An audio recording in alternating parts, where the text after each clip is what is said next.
You're listening to the Slavic Literature Pod, your shelf help guide to all things Slavic.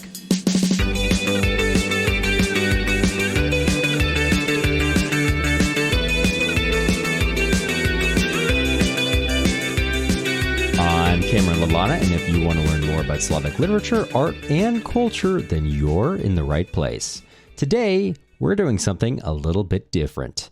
I'm still working through Sasha Sokolov's Between Dog and Wolf, but I have been hampered by the tumble dryer of life. I'm in the middle of a series of 2 bachelor parties and then 3 weddings in a very short period. And I've also found out that being in atrial fibrillation 100% of the time is apparently a bad thing. So I've been in and out of the hospital a fair bit before doctors hard restart my heart next week. So that's the long way of saying that I need a little bit more time to do Between Dog and Wolf justice. In the meantime, I thought this would be a good chance to do some prep work for another upcoming episode of ours, Frederick Wiseman's 2002 film, The Last Letter. Now, this isn't technically a Slavic film, so it is a bit out of our purview, but it is a dramatization of one particular chapter of Vassily Grossman's life and fate, Part 1, Chapter 18. The letter Anna Semyonova writes her son, Viktor Shtrum, from a Jewish ghetto, and it's the last communication that he ever has with her before she's murdered by Nazi forces. The chapter is a pretty thinly veiled, it's called a wish on Grossman's part, a last letter he wished he had gotten from his own mother, Yekaterina Savalievna. This is conjecture, but I am hardly the first person to come to that conclusion. Grossman dedicated Life and Fate to his mother, and Viktor Shtrum, the main character, as much as any person could be said to be the main character in Life and Fate, possesses many of Grossman's own characteristics and, more importantly, his life events. There are also many characters, as you'll know if you've read about Grossman or listened to our podcasts on the work, who closely reflect real people in his life. So you should keep in mind, as we go into this discussion, that Grossman was born in Berdychiv, a town in northern Ukraine. After his parents separated when he was 5, Grossman and his mother moved to Switzerland for about 2 years before they returned to Ukraine, and he went to Kiev for schooling. As far as I can tell from biographies, his mother, Yekaterina Savalievna, remained in Berdychiv. After that point, it seems that she lived in, over time, various apartments and houses owned by his uncle by marriage, Dr. David Shrensis. When the war broke out, Yekaterina Savalievna was still in Berdychiv at the time and taking care of Grossman's daughter from his first marriage, Katya. By this time, Grossman was married to his second wife, Olga Mikhailovna, who is very clearly the template for Ludmila Zhivoshnikova in Life and Fate. In John and Carol Gerard's biography, The Life and Fate of Vassily Grossman, they write that Grossman sent his mother a telegram only a week after the invasion on June 30th, and that she responded the next day. Now, we don't know exactly what either wrote, but through other letters, the Gerards infer that Grossman told her to take his daughter, Katya, and leave.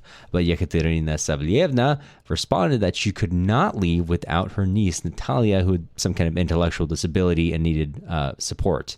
But unbeknownst to Grossman at the time, Katya was not in Berdychiv with Yekaterina Savalievna and Natalia, but she was at a children's camp further away from the front lines, and she was later taken in by her mother, Grossman's first wife, Galya.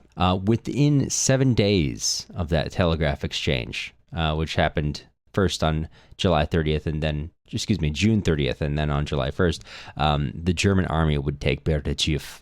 Unlike the fictional Viktor Shtrum, the real Vassily Grossman would never again speak with his mother.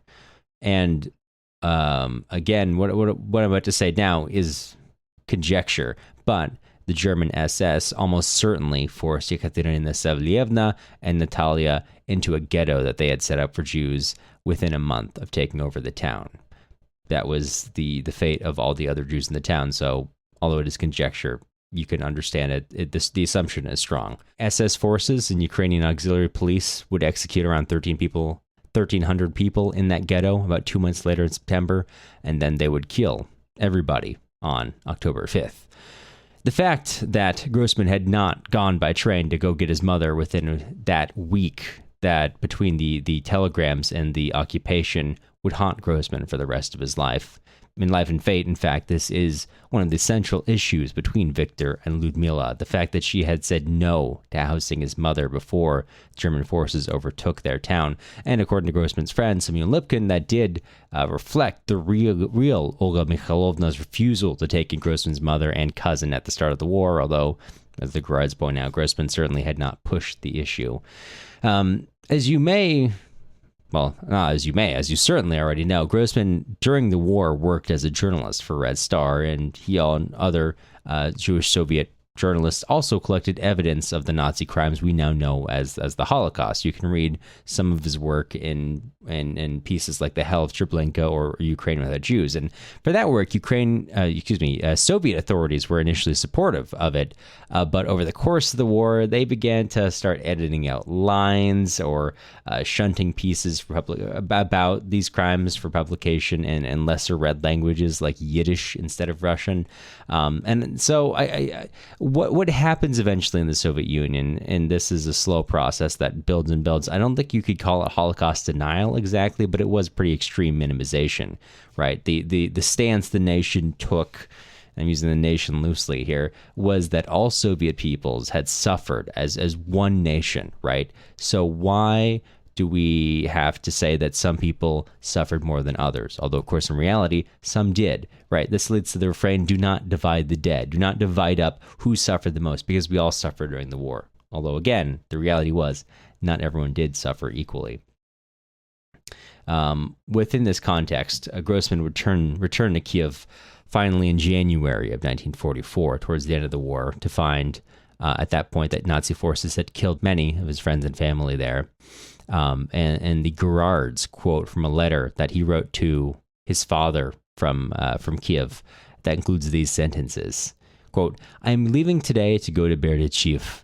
I have heard that all of the Jews of the town there have been killed, and that the town itself is almost totally destroyed and is virtually empty. I feel sick at heart." End quote.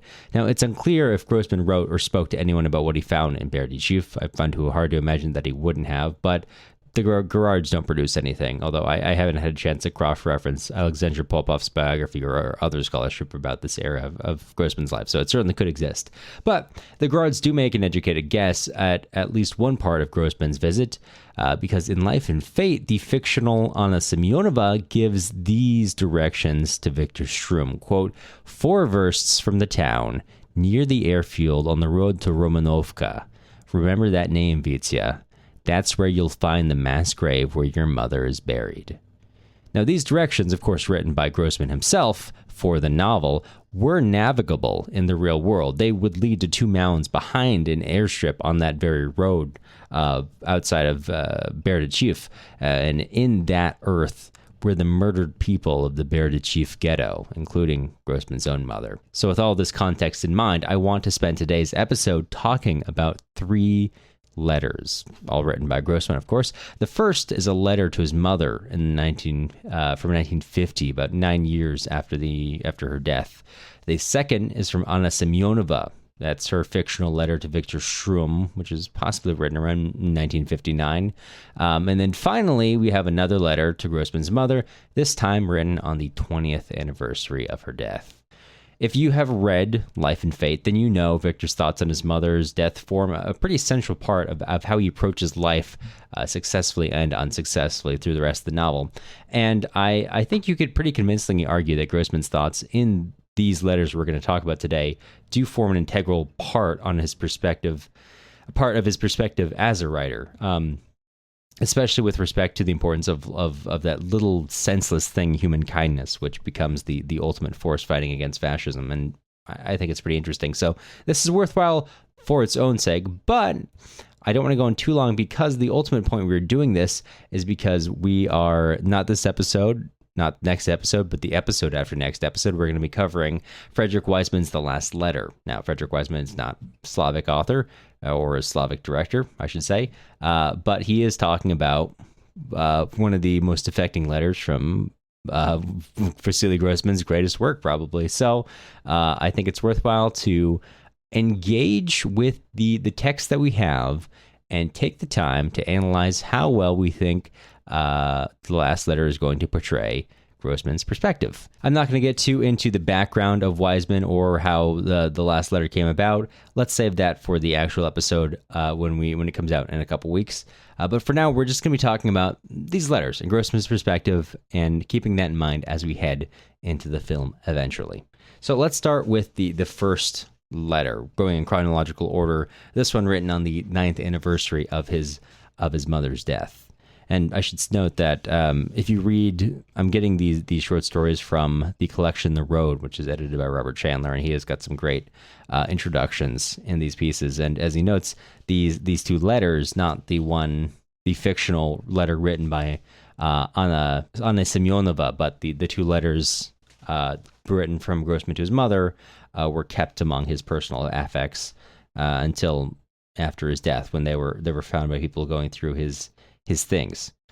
This letter is titled September 15th, 1950. Dearest Mama, I learned about your death in the winter of 1944. I arrived in Berdechiv, entered the house where you lived, the house that had been home to Auntie Anyuta, Uncle David, and Natasha, and understood that you were no longer among the living, but in my heart, I had known this as early as September 1941. One night, at the front, I had a dream. I entered a room, knowing that it was your room, and saw an empty armchair, knowing that it was where you slept. Draped across it was the shawl you used to put over your legs. I looked at this empty armchair for a long time. When I woke from the dream, I knew you were no more. But I did not know what a terrible death you had.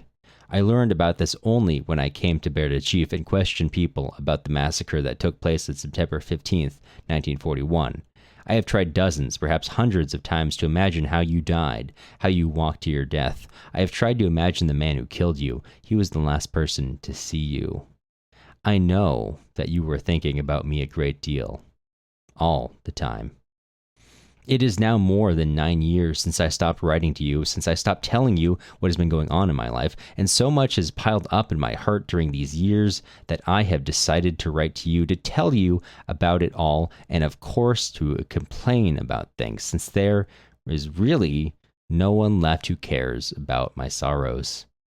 You were really the only person who cared.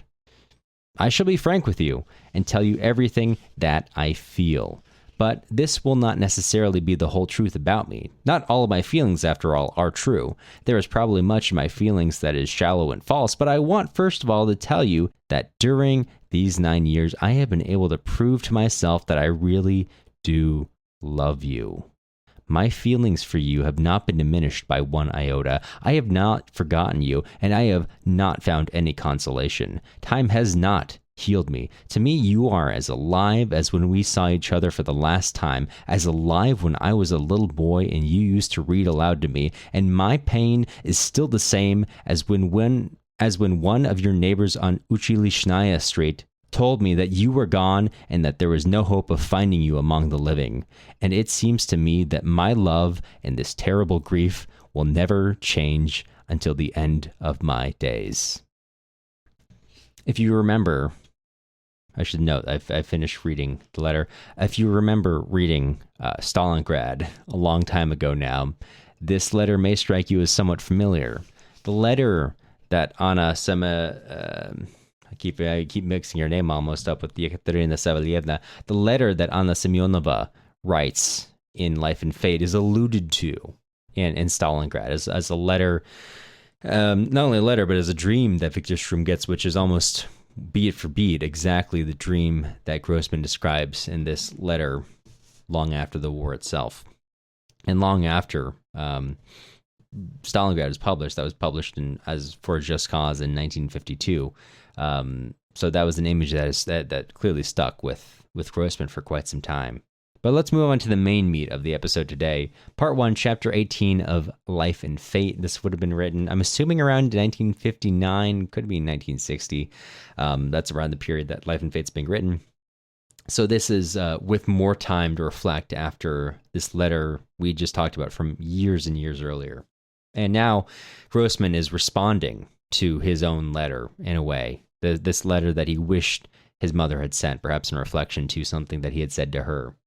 Vitya, I'm certain this letter will reach you, even though I'm now behind the German front line, behind the barbed wire of the Jewish ghetto. I won't receive your answer, though. I won't be able to receive it. I want you to know about my last days. Like that, it will be easier for me to die. It's difficult, Vitya, ever to really understand people. The Germans entered the town on July 7th. The latest news was being broadcast on the radio in the park, and I was on my way back from the surgery, and I stopped to listen. It was a war bulletin in Ukrainian, and then I heard distant shooting.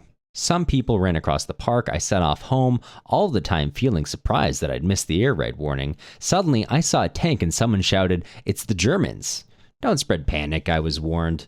I'd been the day before to ask the secretary of the town Soviet when we'd be evacuated. "There'll be enough time to talk about that," he answered angrily. "We haven't even drawn up the lists of evacuees yet." Well, it was indeed the Germans. All night the neighbors were rushing round to each other's rooms. The only people who stayed calm were myself and the little children. I just accepted that the same would happen to me as to everyone else. To begin with, I felt utter horror. I realized that I'd never see you again. I wanted desperately to look at you once more. I wanted to kiss your forehead and your eyes, and then I understood how fortunate I was that you were safe. When it was nearly morning, I fell asleep. I woke up and felt a terrible sadness. I was in my own room and in my own bed, but I felt as though I were in a foreign country, alone and lost. That morning, I was reminded of what I'd forgotten during the years of the Soviet regime, that I was a Jew. Some Germans drove past on a lorry shouting "Juden kaputt." I got a further reminder from some of my own neighbors. The caretaker's wife was standing beneath my own window, saying to the woman next door, "Well, that's the end of the Jews, thank God for that." What could have made her say that? Her son's married to a Jew. She used to go and visit him and then come back and tell me all about her grandchildren. The woman next door, a widow with a 6-year-old daughter, a girl called Lelyonushka with wonderful blue eyes. I wrote to you about her once, came round and said to me, "Anna Semyonova, I'm moving into your room. Can you clear your things out by this evening?" "Oh, very well, I'll move into your room then." "No, you're moving into the little room behind the kitchen." And so I refused. There wasn't even a stove back there or a window. I went to the surgery, and when I came back, I found the door of my room had been smashed in and all my things piled in the little room. The neighbor just said, "I've kept the settee for myself. There's no room for it where you are now." It's extraordinary. She's been to technical school, and her late husband was a wonderful man, a quiet man, an accountant at Ukopspilk. "You're outside the law," I said, and she laughed as though this was something very profitable for her. And then her little Alyonushka sat with me all evening while I told her fairy tales. That was my housewarming party. The girl didn't want to go to bed, and her mother had to carry her away in her arms. Then, Vityenka, they opened the surgery again. I and another Jewish doctor were both dismissed. I asked for the previous month's pay, but the new doctor said, "Stalin can pay you whatever you earn under the Soviet regime. Write to him in Moscow." The assistant, Marussia, embraced me and keened quietly, Lord God, what will become of you? What will become of you all?" And Dr. Tkchev took me by the hand. I really don't know which is worth, gloating sprite or these pitying glances like people cast at a mangy, half-dead cat. No, I never thought I'd have to live through anything like this. Many people have surprised me, and not only those who are poor, uneducated, embittered. There's this one man, a retired teacher, 75 years old, who always used to ask after you and send his greetings and say, "He's the pride of our town." During these accursed days, he's just passed me by without a word, now looking in the other direction. And I've heard that at a meeting called by the commandant, he said, "Now the air feels clean at last. It no longer smells of garlic." Now, why? Words like that are a stain on him. Yes, and how terribly the Jews were slandered at that meeting. But then, of course, Vityenka, not everyone attended. Many people refused. And one thing, ever since the time of the Tsars, I've associated anti-Semitism with the jingoism of people from the Union of Michael the Archangel. But now I've seen that the people who shout the most loudly about delivering Russia from the Jews are the very ones who cringe like lackeys before the Germans, ready to betray their country for 30 pieces of German silver. And strange people from the outskirts of town seize our rooms, our blankets, our clothes. It must have been people like them who killed doctors at the time of the cholera riots. And then there are people whose souls have just withered. People who are ready to go along with anything evil, anything, so as not to be suspected of disagreeing with whoever is in power. People I know are constantly coming around with bits of news. Their eyes are mad and they seem quite delirious. A strange expression has come into vogue, hiding away one another's things. People think a neighbor's house is going to be safer. This whole thing it's like a children's game. An announcement was soon to be made about the resettlement of the Jews. We were each to be permitted to take 15 kilograms of belongings. Little yellow notices were hung up on the wall of houses. All occupants are required to move to the area of the Old Town by not later than 6 p.m. on 15 July 1941. Anyone remaining will be shot. And so, Vitienka, I got ready. I took a pillow, some bedclothes, the cup you once gave me, a spoon, a knife, and 2 forks. Do you really need so much?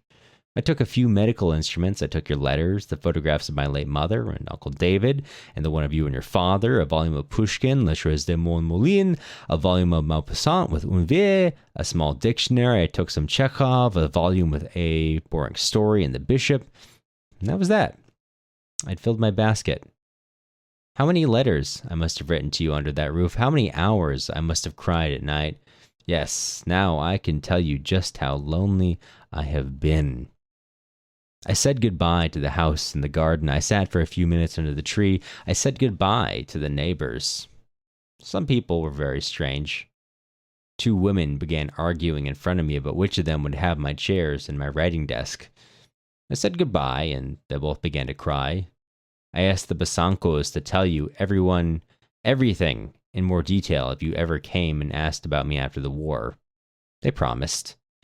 I was very moved by the mongrel Tobik. Feed her. She was particularly affectionate towards me that evening.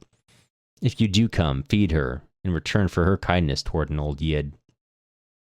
When I'd got everything ready and was wondering how I'd be able to carry my basket to the Old Town, a patient of mine suddenly appeared.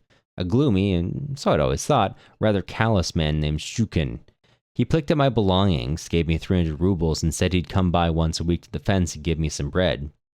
He works at the printing house. They didn't want him at first to the front because of his eye trouble. He was a patient of mine before the war. They didn't want him at the front because of his eye trouble. He was a patient of mine before the war. If I'd been asked to list all the people who I knew with pure, sensitive souls, I might have given dozens of names, but certainly not his. Do you know, Vitienka, that after he came, I began to feel once more that I was a human being, and it wasn't only the yard doc that treated me as though I still were? He told me that a new decree was being printed. Jews are to be forbidden to walk in the pavements. They are required to wear a yellow patch, a Star of David on the check. They no longer have the right to use public transport, baths, parks, or cinemas. They are forbidden to buy butter, eggs, milk, berries, white bread, meat, or any other vegetable other than potatoes. They are only allowed to make purchases in the market after 6 o'clock when the peasants are already on their way home. The Old Town will be fenced off with barbed wire, and people will only be allowed out under escort to carry out forced labor. If a Jew is discovered in a Russian home, the owner will be shot just as if he was harboring a partisan. Shukin's father, an old peasant, had traveled from the nearby village of Chudnov.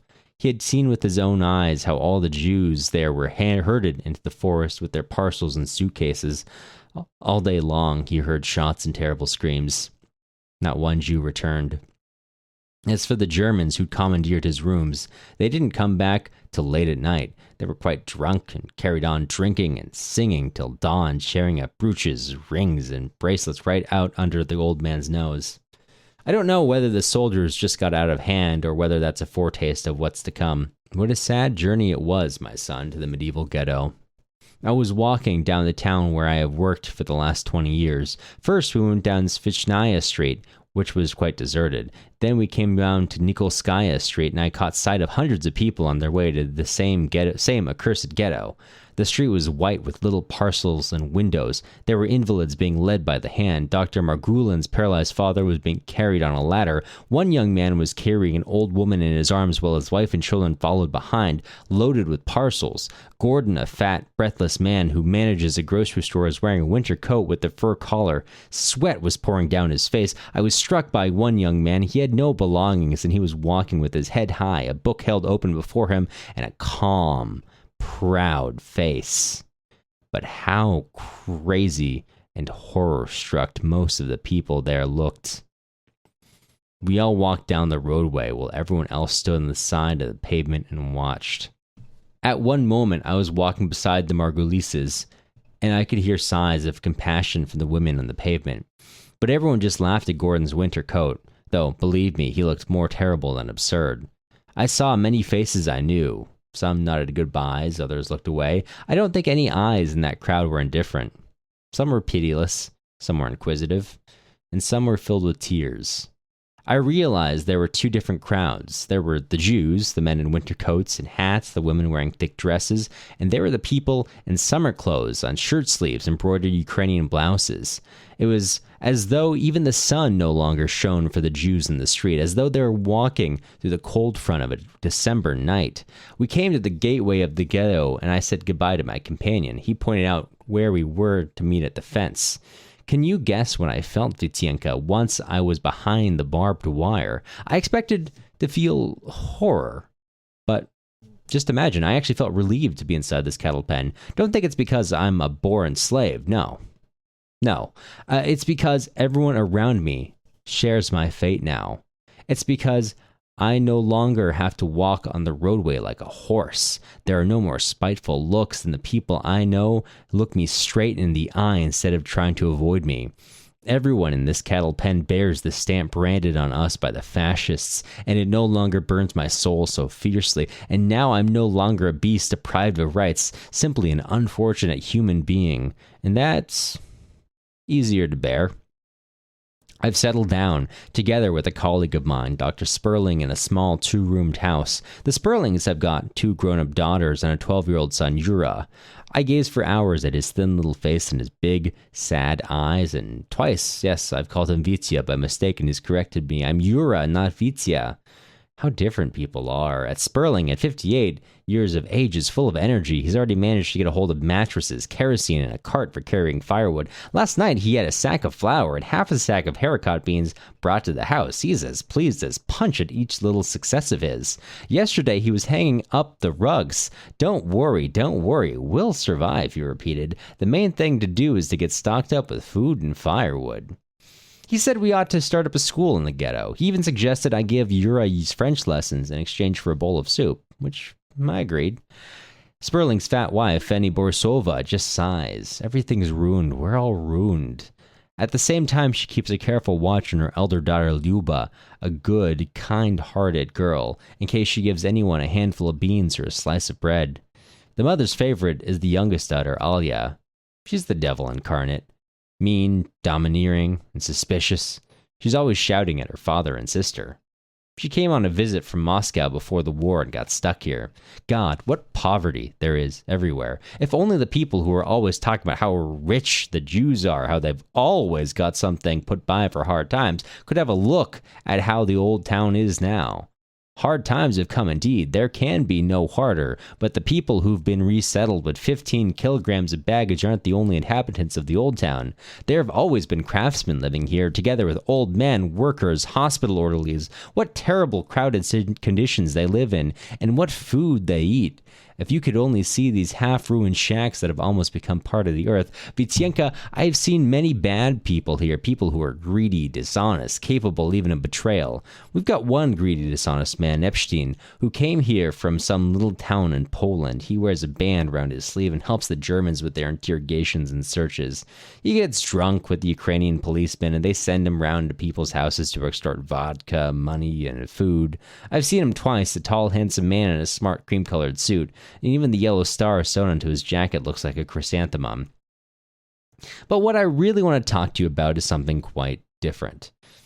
I never used to feel that I was a Jew. As a child, my circle of friends were all Russian. My favorite poets were Pushkin and Nekrasov. The one play which reduced me to tears, together with the whole audience, a congress of village doctors, was Stravinsky's production of Uncle Vanya. And once, Vitienko, when I was 14, our family was about to emigrate to South America, and I said to my father, I'll never leave Russia. I'd rather drown myself. And I didn't go.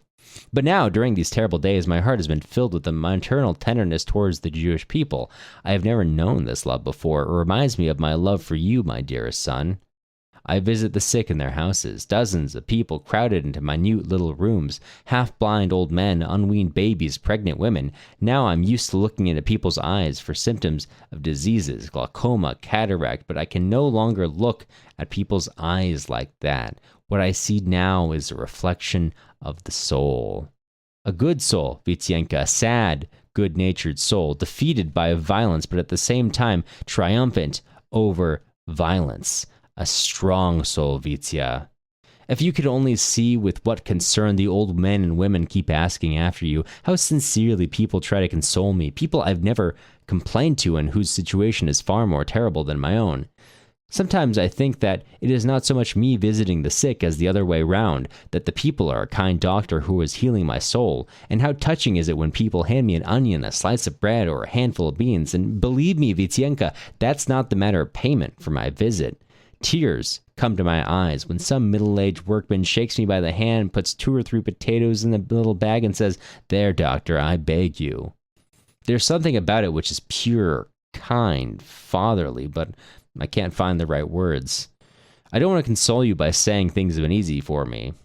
No, it's surprising that my heart hasn't broken from grief, but please don't worry that I'm going hungry. I haven't once felt hungry, nor have I felt lonely.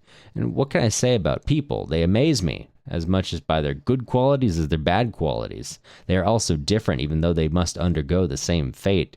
But then, if there's a downpour and most people try to hide, that doesn't mean that they're all the same.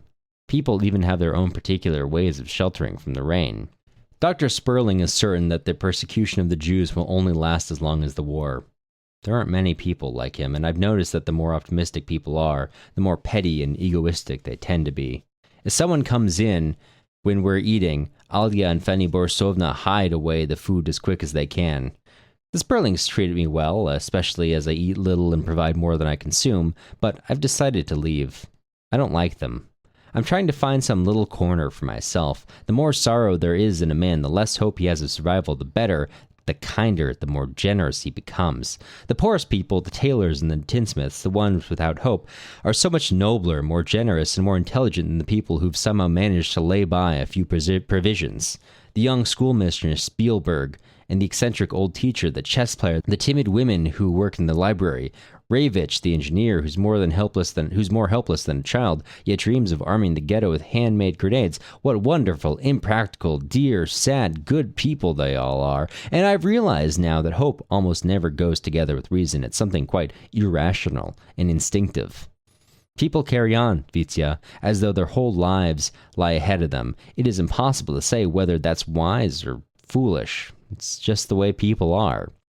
I do the same myself. There are 2 women here from a shtetl, and they tell me the same story as my friend did. The Germans are killing all the Jews in the district, children and old men included. The Germans and Ukrainian police drive up and recruit a few dozen men for field work. These men are set to dig trenches, and 2 or 3 days later, the Jewish population is marched to those ditches and shot.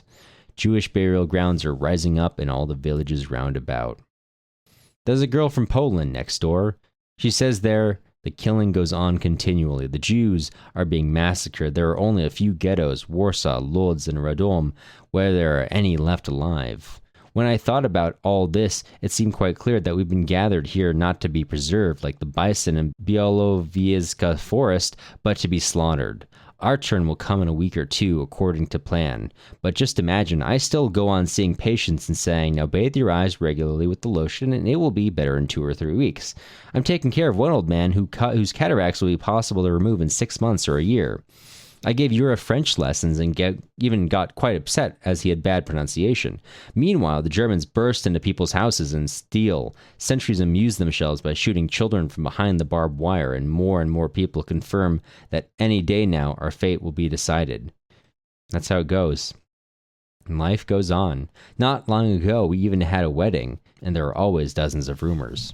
First, a neighbor declares that our troops have taken the offensive and the Germans are fleeing. Then there is a rumor that the Soviet government and Churchill have presented the Germans with an ultimatum, and that Hitler's ordered that no more Jews are to be killed.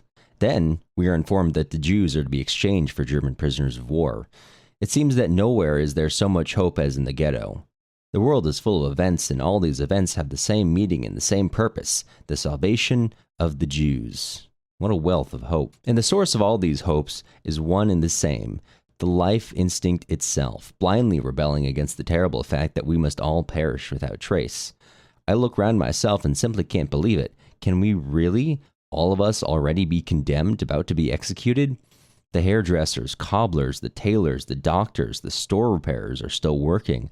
A little maternity home has even been opened, or rather the semblance of one. People do their washing, linen dries in the line, meals are prepared, the children have been going to school since the 1st of September, the mothers question the teachers about their children's marks. Old Spielberg is having some books bound, Alia Sperling does physical training every morning, puts her hair into paper curling every evening, and quarrels with her father about 2 lengths of material that she wants for summer dresses. And I'm busy myself from morning to night, visiting my patients, giving lessons, darning my clothes, doing my washing, preparing for dinner, sewing a linen into my winter coat.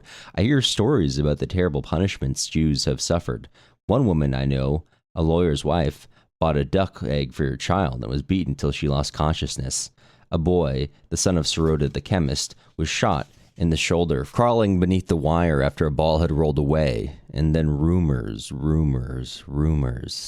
What I say now isn't a rumor, however. Today the Germans came and took 80 young men to work in the field, supposedly to dig potatoes. Some people were glad, imagining the men would be able to bring a few potatoes home for their relatives, but I knew all too well what the Germans meant by potatoes. Night is a special time in the ghetto, Vitya. You know, my dearest, how I always taught you to tell the truth. A son must always tell the truth to his mother, but then so must a mother always tell the truth to her son. Don't imagine, Vityenka, that your mother's a strong woman. I'm weak. I'm afraid of pain, and I'm terrified to sit down in the dentist's chair. As a child, I was afraid of darkness and thunder. As an old woman, I've been afraid of illness and loneliness. I've been afraid that if I fall ill, I won't be able to go back to you or to work again, and I'll become a burden to you, and that you'll make me feel it. I've been afraid of the war. Now, Vitya, I'm seized at night by a horror that makes my heart grow numb. I am about to die. I want to call out to you for help. When you were a child, you used to run to me for protection. Now, in moments of weakness, I want to hide my head on your knees. I want you to be strong and wise. I want you to protect and defend me. I'm not always strong in spirit, Vitya. I can be weak, too. I often think about suicide, but something holds me back. Some weakness or strength or irrational hope, but enough of that. I have dreams every night. I often see my mother and speak to her. Last night I dreamed of Sasha Shaposhnikov during our years in Paris, but I haven't once dreamed of you, though I think of you often, even at moments of the most terrible distress. In the mornings I wake up and look at the ceiling, and then I remember that the Germans are on our land and that I'm just a leper, and it's as though I haven't woken up at all but have just fallen asleep and begun to dream. A few minutes go by, and I hear Alia's quarreling with Luba over whose turn it is to go to the well. Then I hear people talking about how, during the night, the Germans smashed the skull of some old man on the next street. A girl I knew came around, a student at the Teachers Training College for Technical Subjects, and called me out on a visit. She turned out to be hiding a lieutenant who'd been wounded in the shoulder and burnt in one eye. A sweet, haggard young man with a thick Volga accent. He'd slipped through the wire at night and found shelter in the ghetto. His eye wasn't seriously injured at all, and I was able to check the suppuration. He talked a lot about different battles and how our army had been put to flight. He quite depressed me. He wants to recuperate and then slip through the German front line. Several young men intend to go with him. One of them, an ex-student of mine. Vityenka, if only I could go with them, too. It was such a joy to me to be able to help that young man. I felt as though I, too, were taking part in the war against fascism. People had brought him some bread, beans, and potatoes, and one old woman had knitted him a pair of woolen socks. The whole day has been full of dramas. Yesterday, Alia managed, through a Russian friend of his, to get hold of a passport of a young Russian girl who died in a hospital. Tonight, she's going to leave. And we heard today from a peasant we know who was driving past the ghetto fence that the Jews who were sent to dig potatoes are digging deep ditches 4 versts from the town near the airfield on the road to Romanovka. Remember that name, Vitya. That's where you'll find the mass grave where your mother is buried. Even Sperling understood. He's been pale all day. His lips are trembling, and he keeps asking confusedly, is there any hope that specialists will be spared? In fact, I have heard that in some places the best tailors, cobblers, and doctors have been left alive. All the same, this very evening, Sperling summoned the old man who repairs stoves and had a secret cupboard built into the wall for flour and salt. And Yura and I have been reading Letters de Mon Moulin. Do you remember how we used to read out loud my favorite story, Le Vieux? How we'd look at each other and burst out laughing, how each of us would have tears in our eyes. And after that, I set Yura his lessons for the day after tomorrow. But what an ache I felt as I looked down my student's sad little face as I watched his fingers note down and in his exercise book the numbers of the paragraph of grammar I had just set. And what a lot of children like that there are. Children with wonderful eyes and dark curly hair, probably future scientists, physicists, professors of medicine, musicians, even poets. I watched them running to school in the morning with a quite unchildlike seriousness and wide, tragic eyes. Though sometimes they do begin laughing and fighting and romping about. Then, rather than feeling happier, I am seized with horror. They say that children are our own future, but how can one say that of these children? They aren't going to become musicians, cobblers, or tailors. Last night I saw very clearly how this whole noisy world of bearded, anxious fathers and querulous grandmothers who bake honey cakes and goosenecks, this whole world of marriage customs, proverbial sayings, and Sabbaths will disappear forever under the earth. After the war, life will begin to stir once again, but we won't be here. We will have vanished, just like the Aztecs once vanished. The peasant who brought us the news about the mass graves said his wife had been crying at night. She'd been lamenting, they sew and they make shoes and they carry leather and they mend watches and they sell medicines and the chemists. What will we do when they've all been killed? And how clearly I saw someone walk past our ruined houses and say, once some Jews used to live here. Do you remember? An old stove repairer named Boruch. On Saturday evenings, his old wife sat on the bench and children played about. And someone else said, and there was a doctor who used to sit there underneath that old pear tree. I can't remember her surname, but once I went to her to have my eyes treated. After she'd finished work, she used to bring out a wickerwork chair and sit there with a book. Yes, Vitya, that's how it'll be. As though some terrible breath has passed over people's faces and everyone knows that the end is approaching. Vityenka, I want to tell you... No, it's not that. Vityenka, I'm finishing my letter and taking it to the ghetto fence to hand to my friend. It's not easy to break off. It's my last conversation with you. Once I set it off, I will have left you forever, and you will never know of my last hours. This is our final parting. What can I say to you in farewell, in eternal farewell? These last days, as during my whole life, you have been my joy. I remembered you at night, the clothes you wore as a boy, your first books. I remembered your first letter, your first day at school. I've remembered everything from the first days of your life to the last news that I heard from you, the telegram that I received on the 30th of June. I closed my eyes and imagined that you were shielding me, my dearest, from the horror that is approaching, and then I remembered that what is happening here, and felt glad that you were apart from me, and that this terrible fate will pass you by. Vitya, I've always been lonely. I've wept in anguish through lonely nights. My consolation was the thought of how I would tell you one day about my life, tell you why your father and I separated, why I have lived on my own for so many years, and I've often thought how surprised my Vitya would be to learn how his mother made mistakes, raved, grew jealous, made others jealous. It was just what young people always are, but my fate is to end my life alone, never having shared it with you. Sometimes I've thought that I ought not to live far away from you, that I love you too much, that love gives me the right to be with you in my old age, and at other times I've thought that I ought not to live together with you, that I love you too much. Well, enfin. Always be happy with those you love, those around you, those who have become closer to you than your mother. Forgive me. I can hear women weeping on the street and policemen swearing. As I look at these pages, they seem to protect me from a terrible world that is filled with suffering. How can I finish this letter? Where can I find the strength, my son?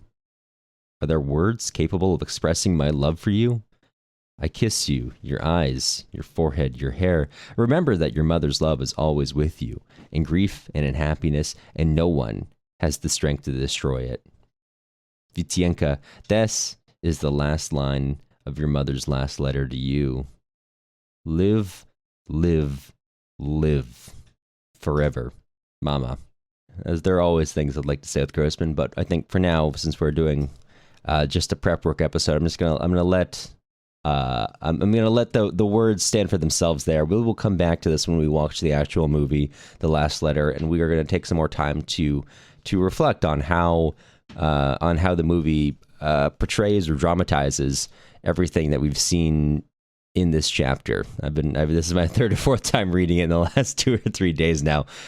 So I'm trying to commit it to heart a little bit before we go see how it gets adapted. Before we go, I have got one final letter that I want to share with you. Now, this is a letter written in 1961, which would be on the 20th anniversary of Grossman's mother's death, and 1 or 2 years after Grossman had written that chapter in Life and Fate. The letter is dated September 15th, 1961. Dearest Mama, it is now 20 years since your death. I love you. I remember you every day of my life, and through all these 20 years, this grief has been constantly with me. I wrote to you 10 years ago, and 10 years ago, when I wrote my first letter to you after your death, you were the same as when you were alive. My mother in the flesh and in my heart, I am you, my dearest. As long as I am alive, then you are alive too, and when I die, you will continue to live in this book which I have dedicated to you, and whose fate is similar to your own fate. During these 20 years, many people who loved you have died. You are no longer in Papa's heart, nor in Nadia's, nor in Auntie Lisa's. All are gone. It seems to me that my love for you is all the greater, all the more responsible, now that there are so few living hearts in which you still live. I've been thinking of you almost all the time, almost all these last 10 years that I have been working, the love and devotion I feel for people essential to this work, and that is why it is dedicated to you.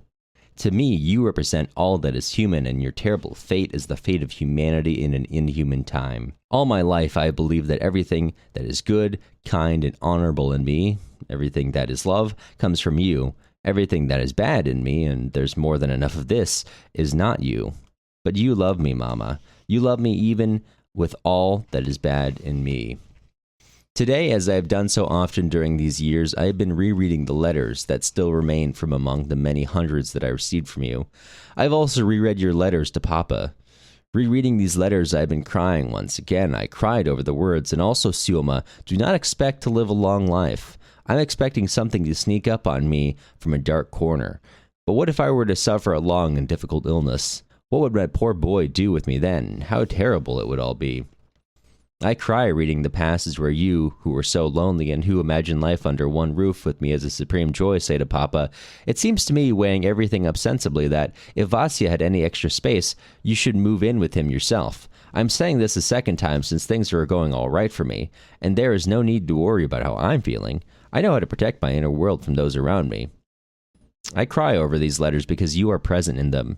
Your kindness is there in them, and your purity, and your bitter, bitter life, and your nobility, your sense of justice, your love for me, your concern for others, and your wonderful mind. There is nothing I fear because your love is with me, and because my love is eternally with you.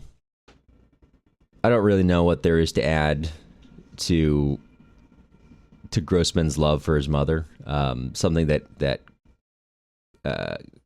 Something that has clearly led to his thoughts on what exactly is the good of humanity, something that is reflected not only in Yekaterina Savelyevna's equivalent in the novel, but others as well, the old Tolstoyan in the camps, for example, who tend to show off different elements of kind of the same theory that the best parts of humanity are the weakest, most senselessly kind parts, especially in the more dire circumstances, those who maintain those rather than a larger mass of people, as is repeated several times throughout Life and Fate in Stalingrad, that you can never really know what a person's like until they're really under the strain. Then many fine people break down into being quite unappealing ones, whereas many unappealing ones might do the exact opposite, and there's not always an easy way to tell who's going to be who. But anyway, that's all I wanted to talk about in prep work. This episode I thought was going to be like 20 minutes, but then turns out it was actually a lot longer to read all that. So I will not take up any more of your time, but keep this in the back of your mind. Next episode certainly, we are going to be coming back with Between Dog and Wolf by Sasha Sokolov, after I have a chance to read it twice, because that one needs a little some extra time sitting with it. And then after that, we're going to be coming back with Frederick Wiseman's The Last Letter, which if you've got time, I definitely recommend that you takes the time to watch it. You can watch it on Canopy for free if you have a library account. You can also order it from the company Zipporah. That's Zipporah. They offer, I think, almost all of Frederick Wiseman's films, most of which, again, are documentaries, which also look, I don't know, pretty interesting. I might check those out at some point when I've got the time. But they have, among them, for about, I think, $25, $30, you can get The Last Letter. The fine folks over at Zipporah were also very nice. When I went onto their store, they were out of stock, but after reaching out, they were able to find me a couple more copies. Let me just double check here. Yep, still available. So if you want to check it out, you can pick it up there or watch it on Canopy, depending to your preference. But for now, if you want to help keep the podcast independent, you can head on over to SlavicLitPod.com, and you can find some ways to support me and my work there. If you are already a supporter, thank you. Other than that, if you're still listening, also thank you. This is a long time to be listening to someone read a chapter out of a book that's like 1,000 pages long. The music used in this episode was, as always, Staroye Kino by Perumotka. You can find links and the spelling in the show notes. You'll hear from me again soon.